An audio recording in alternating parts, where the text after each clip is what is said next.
இந்தாங்க. நாளுக்கு வெளுத்துக்கிறதுக்கு அர்த்தம் எனக்கு இப்பதான் புரியுதுமா. இது ஆரம்பம் தாமா. இன்னும் நிறைய இன்ட்ரெஸ்டிங் ட்விஸ்ட்லாம் இருக்கு. மாற்றுமா? வர ஞாயிற்றுக்கிழமை சந்தியாவுடைய அண்ணன் முரளி நிச்சயதார்த்தத்துக்கு நீங்க போக வேண்டாம். எனக்கு சுத்தமா பிடிக்கல. இரு, நான் தான் பேசிக்கிட்டு இருக்கேன்ல. நீ என்ன நினைச்சுக்கிட்டு இருக்க?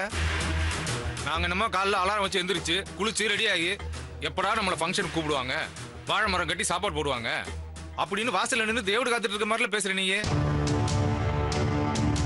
இந்த பார், நீ 1000 சொல்லு, எங்க பிளெஸிங் உனக்கு வேணும்னு நீ நினைச்சிருந்தேனா நீ வந்து பாத்துருக்கணும். இல்ல இப்பெல்லாம் நீ வந்து என்ன பிரயோஜனம்? நீ இப்ப வரவே வேண்டாம். என்கேஜ்மெண்ட்டுக்கு பையனையும் மருமகளையும் அனுப்பிச்சா போதும் நீ டிசைட் பண்ணதுக்கு அப்புறம் இதுக்கு மட்டும் நாங்க எதுக்கு?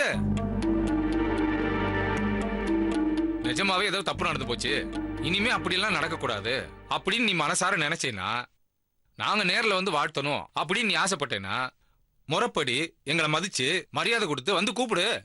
அப்ப நாங்க வரோம். இப்ப நீ என்ன சொன்னாலும் நாங்க என்கேஜ்மெண்ட்டுக்கு வரதா இல்ல. ஏதோ நீ இவ்வளவு தூரம் கெஞ்சி கேட்கறதுனால என் பையனையும் சந்தியாவையும் மட்டும் வேணா அனுப்பி வைக்கிறேன்.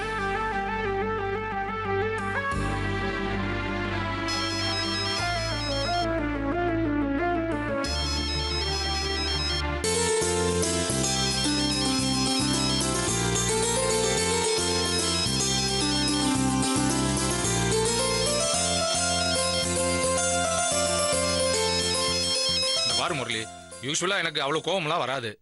ஆனா இப்ப நீ பண்ண விஷயத்தினால நானே ரொம்ப கோவமா இருக்கேன். என் ஒய்ஃபை பத்தி கேட்கவே வேண்டாம், அவ ரொம்ப சென்சிட்டிவ்.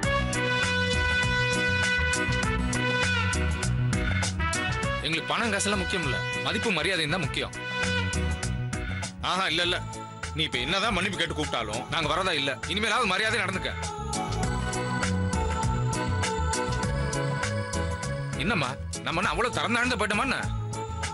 நமக்கு கௌரவம் தான் முக்கியம். நான் பிடிச்ச புடியில முரளி அப்படியே ஆடி போயிட்டான்ல.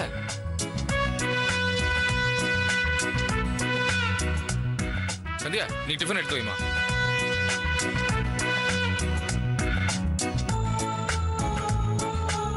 சீக்கிரம் டிஃபன் வை.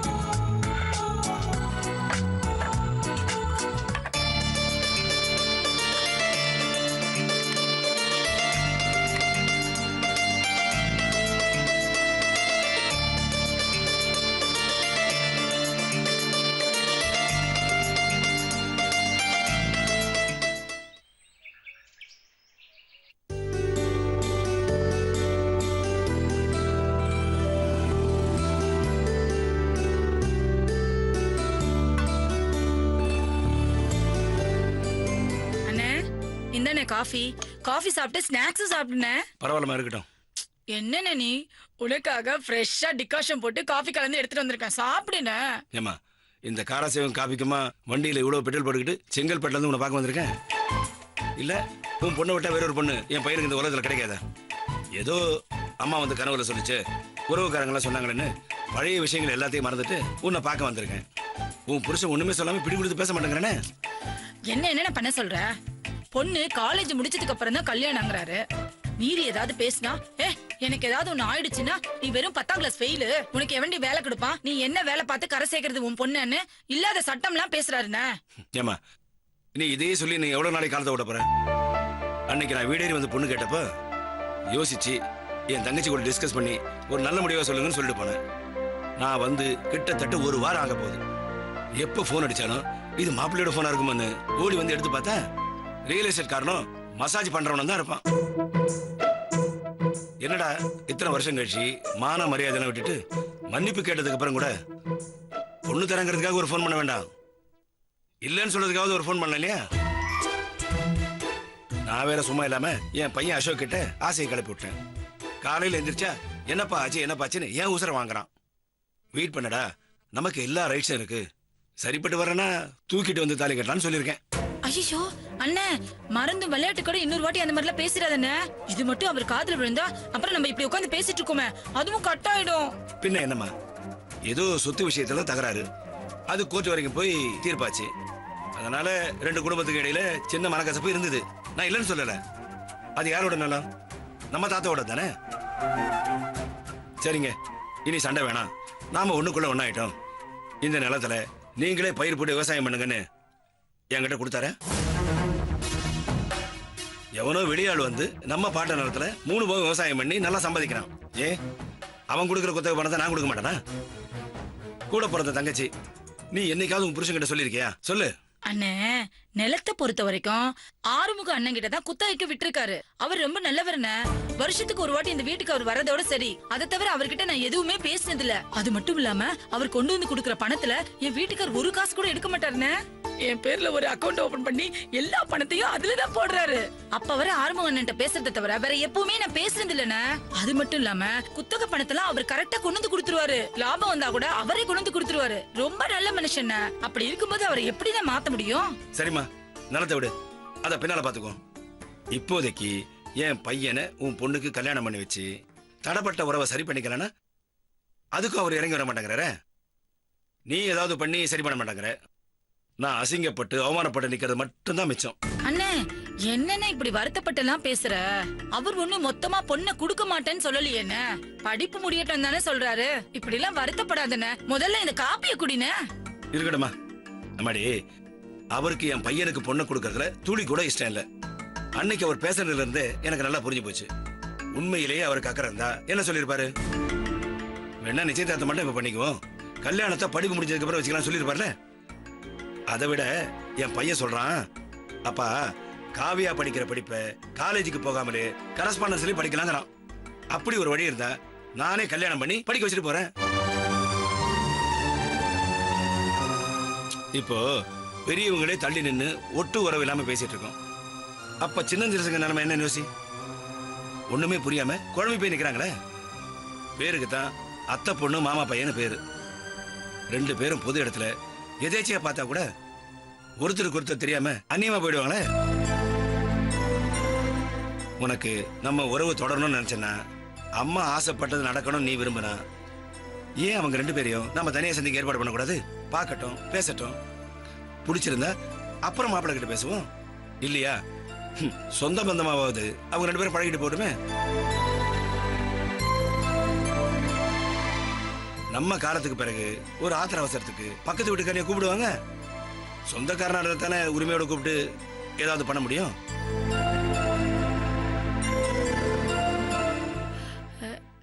அண்ணே, நீ சொல்றத கேட்கறதுக்கெல்லாம் நல்லாதான் இருக்குது.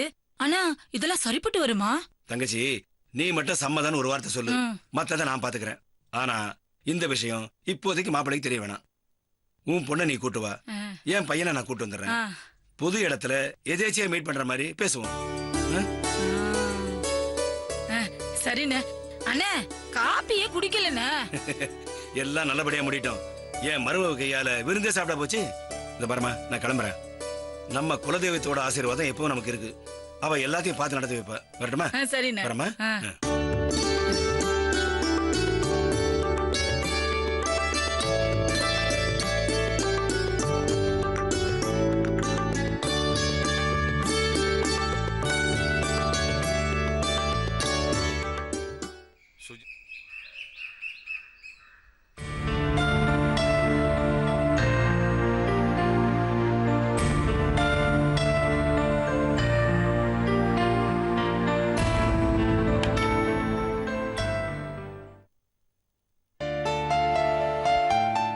என்னன்னா இது? சின்ன பசங்க மாதிரி நீ பாட்டுக்கு மெயின் டோரை லாக் பண்ணாம விட்டுட்டு பெட்ரூம்ல லேடிஸ் மாதிரி ட்ரெஸ் பண்ணிட்டு இருக்க. நான் வந்தே 1/4 மணி நேரத்துக்கு மேல ஆகுது. எப்ப போனியோன்னு தெரியல. யாராவது வந்து எதையாவது எடுத்துட்டு போயிட்டா என்ன பண்றது? அத நான் பாத்துக்கிறேன். நீ என்ன காலங்காத்தால வந்திருக்க? ஏதாவது இம்பார்ட்டன்டான விஷயமா இருந்தா சீக்கிரமா சொல்லு. எனக்கு வேற பேங்க்குக்கு போற நேரமாச்சு. சிவா வேற வரலன்ட்டான். நான் அவசரமா மெயின் ரோடுக்கு போய் ஆட்டோ பிடிச்சிட்டு போகணும். என்ன, நான் என்ன வேலை வெட்டி இல்லாமல இருக்கேன்? என்னமோ நீ மட்டும் பிஸியா இருக்கிற மாதிரி பேசுற. நாங்களும் பிஸியா தான் இருக்கோம். இந்த வாரம் பொண்ணு பாக்குற விஷயத்த அர்ச்சனா வீட்டுக்கும் சந்தியா வீட்டுக்கும் சொல்ல சொன்னல. அதுவும் நிச்சயதார்த்தம் பண்ண போறோம். ஆனா நீங்க யாரும் வரக்கூடாதுன்னு கண்டிஷனோட நீ பாட்டுக்கு சிம்பிளா பண்ண போறோம்னு பூசி மொசக்கி போட்டாலும் அத பெரியவங்க கிட்ட அவங்க மனசு நோகாம சொல்லணும்ல.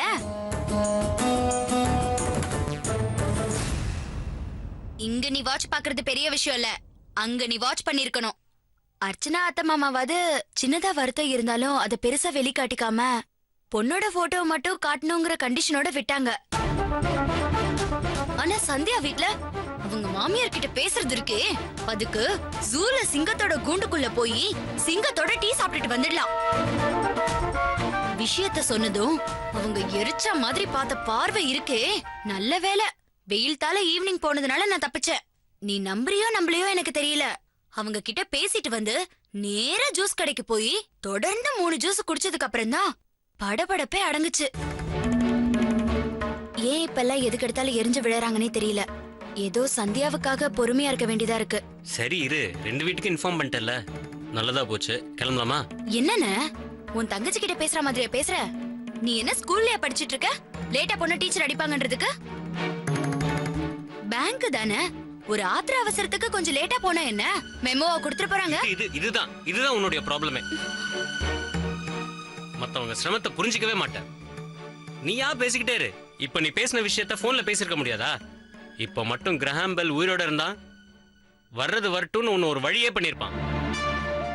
சரி சரி சரி, இதுக்கும் நீட்டி முழுக்கி பேசிடாதம்மா, என்ன மன்னிச்சிரு.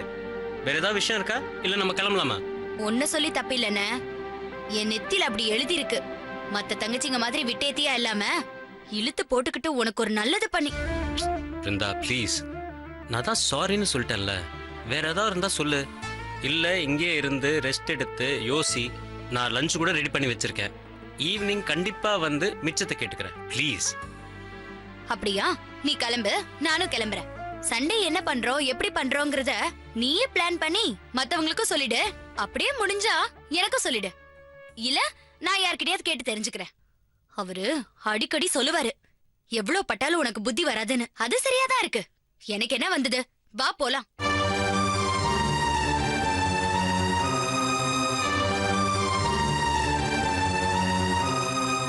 என்ன அங்கேயே நின்னுட்ட? கால்ல சலங்க கட்டின மாதிரி ஆடின, வா போலாம். சரி வா, வந்து உட்காரு. வேற என்ன விஷயம் பேசணும் சொல்லி தொலை. காலங்காத்தால இரிட்டேட் பண்ணாத.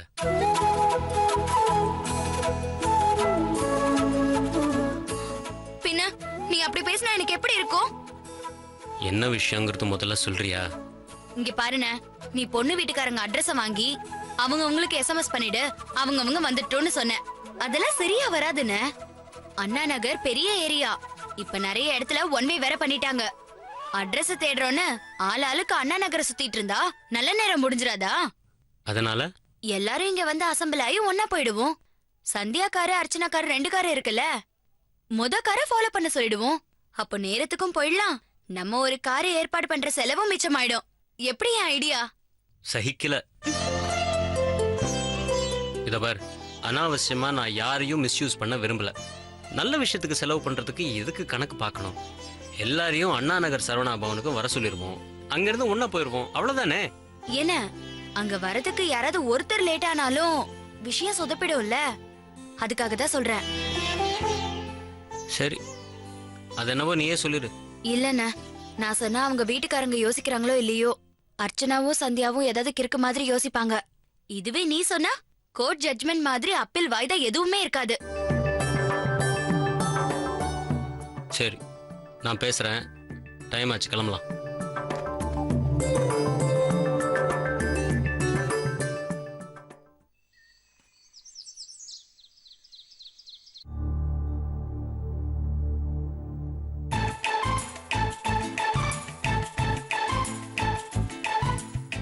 நமக்கு நேரம் நல்லா இருக்க மாதிரி இருக்கு.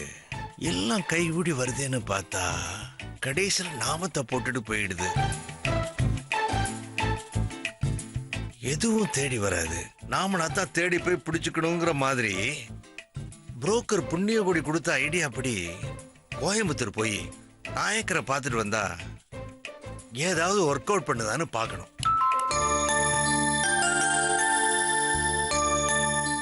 நல்ல சகனம் தான். அங்க போயிட்டு வர்றதா இருந்தா ஒரு 5000 ரூபாய் வேணுமே. ஆனா இவகிட்ட சுஜாதா பேர் சொல்லி பயமுறுத்தினா 500 ரூபாய்க்கு மேல தேராது. என்ன பண்ணலாம்?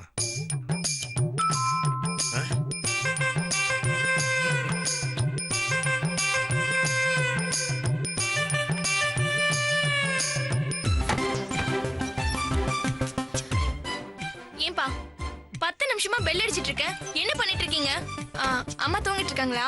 ஆமாமா.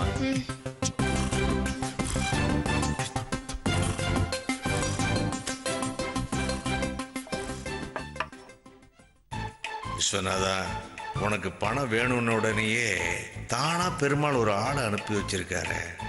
சரியான சான்ஸ், போய் அசத்து. விஸ்வநாதா, உனக்கு பணம் வேணும்னு உடனேயே தானா பெருமாள் ஒரு ஆளை அனுப்பி வச்சிருக்காரு. சரியான சான்ஸ், போய் அசத்து.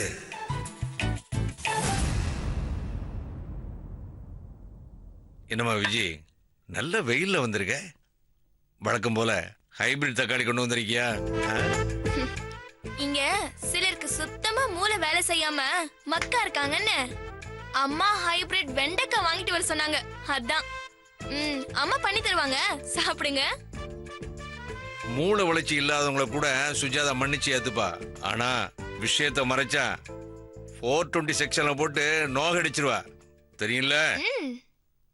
ஆமாப்பா, உங்களுக்கு அந்த விஷயத்துல அனுபவம் ஜாஸ்தியாச்சே. எத்தனை தடவை சுஜாதா அக்கா கிட்ட மாட்டி அவஸ்தைப்பட்டிருப்பீங்க. எவ்வளவு அசிங்கமா அக்கா கிட்ட திட்டு வாங்கியிருப்பீங்க. உங்களுக்கு நல்லது தெரியும்ல? ஆமா விஜய், உண்மைதான். இந்த தடவை மாட்டிக்கிட்டு கண்ணு மொழி புதுங்க போறது உனக்கும் மீனாட்சிக்கும் தான். என்ன ஏதோ புதுப்பட ட்ரெய்லரை டிவியில பாக்குற மாதிரி பாக்குற? சுஜாதா ரூம்ல காணாம போன பணத்தை உங்க அம்மா கொடுத்த செயினை அடகு வச்சு பணத்தை கொண்டு வந்து கொடுத்தது நீ தானே? அந்த விஷயம் நல்லா தெரியுமா? சட்டப்படி திருநாத்தான் குற்றம் இல்ல, அந்த திருட்டுக்கு ஹெல்ப் பண்ணா கூட குற்றம் தான். அந்த பணத்தை எடுத்தது யாருன்னு நிச்சயமா உங்க அம்மாவுக்கு தெரியும். சோ கண்டிப்பா அதை உங்ககிட்ட சொல்லித்தான் உதவி கேட்டிருப்பா. நீயும் அம்மா சென்டிமெண்ட்டுக்காக ஹைபிரிட் தக்காளியோட செயினியும் அடமானம் வச்சு பணத்தை கொண்டு வந்து கொடுத்துருக்க. அப்புறம் சுஜாதா வந்ததும் ஏதோ எதுவும் தெரியாத சேட்டு விட்டு குழந்தை மாதிரி வந்து பணத்தை வாங்கிட்டு போயிருக்க. ஆனா சுஜாதா அப்போ அம்மா கிட்ட என்ன சொன்னாங்கிறது எனக்கும் உங்க அம்மாவுக்கு மட்டும்தான் தெரியும். என்ன சொன்னா தெரியுமா? நீ இப்ப வேணா யார் எடுத்தாங்கிறத மறைக்கலாம், ஆனா கூடிய சீக்கிரம் அதை கண்டுபிடிச்சிருவேன்னு சேலஞ்சு பண்ணிட்டு போயிருக்கா. இப்ப மட்டும் இந்த விஷயத்தை நான் எடுத்து கொடுத்த உன் கதி என்ன ஆகும் யோசிப்பாரு. பாவம் பொண்ணு சுஜாதா, அவட்ட பணம் இல்லாம வெளியே வட்டி கடன் வாங்கி அதை உங்ககிட்ட கொடுத்துருக்கா. அவளுக்கே தெரியாம ஒரு துரோகம் நடந்திருக்கு. அது உனக்கு தெரிஞ்சும் அவளுக்கு தெரியாம மறைக்கிறது பெரிய துரோகமா இல்லையா? இந்த விஷயம் தெரிஞ்சா அம்மா விஜய் உன் நிலைமை என்ன, உன் புருஷ சேகரோட நிலைமை என்ன? நம்பிக்கை துரோகிங்க, நன்றி கெட்டவங்கன்னு மைக் செட் போடாம டிஜிட்டல் பேனர் வைக்காம உங்களுக்கு பட்டம் கொடுத்து கெட் அவுட் சொல்ல மாட்டா? கொஞ்சம் யோசிச்சு பாரு. டைம் இருக்குமா, டென்ஷன் ஆகாத. சுஜாதா கோபம் ரொம்ப ஸ்ட்ராங். இன்னைக்கு வரைக்கும் ராஜுங்கிற பேரை இந்த வீட்டில் யாராவது எடுக்க முடியுமா? இந்த பாரு, இந்த நிலைமை உனக்கு வந்தா உன்னால தாங்க முடியுமா? அதை விட உன் புருஷனுக்கு பிசினஸ் ரைட்டுனா ஆத்திர அவசரத்துக்கு ஓடி வந்து சுஜாதா கிட்ட பணம் வாங்க முடியுமா? அவசரப்படாதம்மா, டைம் இருக்கு. யோசிச்சு பதில் சொல்லு. இங்க பாருமா, இந்த மாதிரி ஒரு பேத்தட்டிக் கண்டிஷன் வேணுமா, இல்ல ஒரு சின்ன அட்ஜஸ்ட்மெண்ட்? என்ன இருந்தாலும் நீ என் பொண்ணுமா. சே, உனக்கு ஒரு கெடுதல் வர்றதுக்கு நானே காரணமா இருப்பேனா? அதனால எனக்கு ஒரு 10,000 மட்டும் கொடுத்தேன்னா அரசியல்வாதிகளுக்கு வர செலக்டிவ் அம்னீசியா மாதிரி இதை மறந்துடுறேம்மா. என்ன சொல்ற? டைம் இப்போ கம்மி ஆகிட்டே இருக்கு. சீக்கிரமா அந்த டீலை முடிக்கிறது உனக்கு நல்லது. அப்புறம் உன் இஷ்டம். அப்பா, பேசி முடிச்சிட்டீங்களா? இல்ல ஏதாவது மிச்ச மீதி பாக்கி இருக்கா? இப்ப என்ன சொல்ல வரீங்க? நீங்க கேட்ட பணத்தை கொடுக்கலன்னா சுஜாதா அக்கா கிட்ட இந்த விஷயத்த சொல்லி மாட்டி விடுவீங்க, அதானே உங்க டீல்? ஏப்பா இப்படி சகுனி மாதிரி உங்க பெத்த பொண்ணுகிட்டயே பிளாக்மெயில் பண்ணி பணம் கேக்குறீங்க? இது உங்களுக்கே நல்லா இருக்கா? என்ன கஷ்டப்படுத்தி இந்த வீட்டுக்கே வரவிடாம பண்றதுல அப்படி என்னப்பா உங்களுக்கு சந்தோஷம்னு உங்ககிட்ட கண் கலங்கி அழுது கெஞ்சணும்னு எக்ஸ்பெக்ட் பண்ணீங்கன்னா ஐம் சாரிப்பா, அது இந்த விஜய் கிட்ட நடக்கவே நடக்காது. நீங்க தாராளமா சுஜாதா அக்கா கிட்ட சொல்லலாம்ப்பா. ஈவினிங் அக்கா வீட்டுக்கு வந்தது சொல்றீங்களா இல்ல இப்பவே போன் போட்டு சொல்றீங்களா? சொல்லுங்கப்பா. நான் வேணா போன் போட்டு தரட்டுமா? அப்பா சத்தியமா நீங்க அவசரப்பட்டு முடிவு பண்ணாதீங்க, டைம் இருக்கு. பொறுமையா யோசிச்சு முடிவு பண்ணுங்க. உங்களுக்கு 5 நிமிஷம் நான் டைம் தரேன்.